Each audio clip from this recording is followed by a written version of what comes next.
You've heard of cities that never sleep, but what about a city that never experiences tomorrow? I know how that sounds. I didn't believe it either, until my bus broke down on a forgotten mountain road, and I had to walk into the valley below. What I found there changed how I see time itself. And before this video ends, I'll tell you the one question this city forces you to ask yourself. Welcome to the city that never experiences tomorrow. This is a place called Today. It's not a poetic name. It's the only reality its citizens know. Their newspapers are dated with yesterday's news, their calendars don't have a next page, and their greatest fear isn't death. It's the concept of later. I spent 24 hours there, and I learned that being trapped in a single day doesn't simplify your life. It amplifies every single choice you make until it's deafening. At first, it was enchanting. Imagine a place with no anxiety about the future, no deadlines, no, I'll do it tomorrow. People were present, conversations were deep, and the air felt lighter. I met Alara, a woman who has painted the same portrait of the sunset every day for what she calls a very long today. I asked her, "Don't you want to see what you could paint next? Don't you want a new sunrise?" She just smiled and said, "Why? This one is perfect. To want a new one implies this one is lacking." And it's not. That's when I understood the first rule of this city. Satisfaction is absolute, but so is stagnation. Then I met Carl. Carl is what they call a rememberer.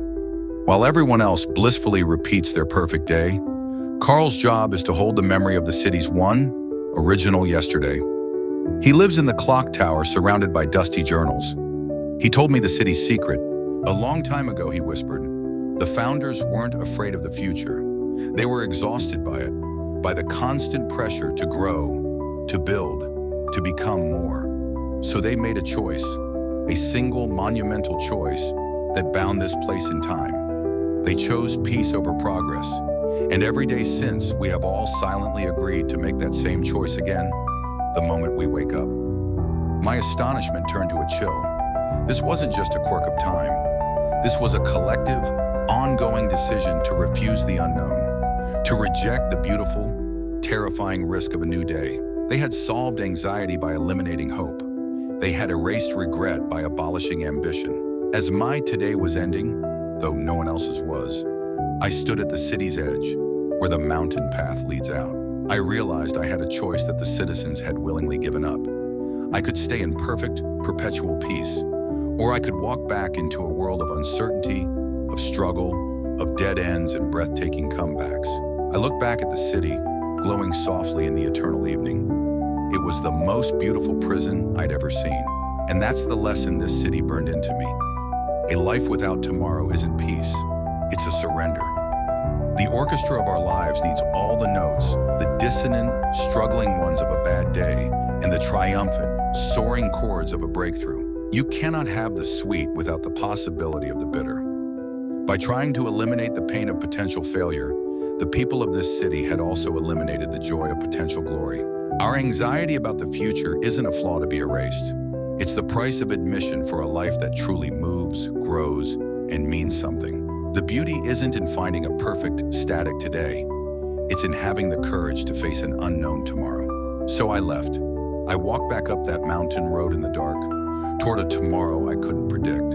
And I've never been more grateful for a looming deadline, a risky idea, or an uncertain future in my life. Because that uncertainty is the space where our story happens.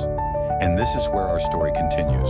If this idea that our struggles give our joys meaning resonates with you, then you're my kind of person. But before you go, I need to know, what would you do? Live in a perfect today if it meant no tomorrow? Or is the messy, unpredictable future worth the anxiety? Let me know your choice in the comments right now. Write "stay in today" or "face tomorrow." Remember, on this channel, go out and find out stories like this. A strange place, a forgotten secret, a lesson hidden in plain sight. And we break them down just like this so you can find the meaning to life's challenges. Don't forget to like, subscribe, and hit the notification bell. Till next time.